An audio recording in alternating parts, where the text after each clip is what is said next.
তো হ্যালো বন্ধুরা, আজকে আমি তৈরি করব ইলিশ মাছের একটি দুর্দান্ত রেসিপি, যেটা খেতেও স্বাদে যেমন সুন্দর আর দেখতেও তেমন দুর্দান্ত। তো প্রথমে ইলিশ মাছগুলো যেহেতু কাঁচা, তাই আমি নুন হলুদ দিয়ে মাখিয়ে রেখেছি।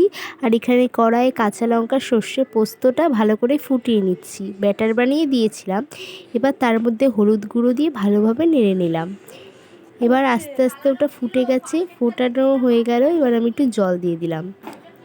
এটা যেহেতু কাঁচা ভাপা, তাই ইলিশ মাছগুলো আমি ভেজে রাখিনি, কাঁচাই নুন হলুদ মাখিয়ে দিতে থাকবো। দেখো, ইলিশ মাছগুলো আমি কাঁচাই জলের মধ্যে দেব, জলের মধ্যেই মেখে মেখে সেদ্ধ হয়ে ভাপা টাইপসে হয়ে যাবে। হ্যাঁ, বরের কাছে আছে, বরের সাথেই আছে।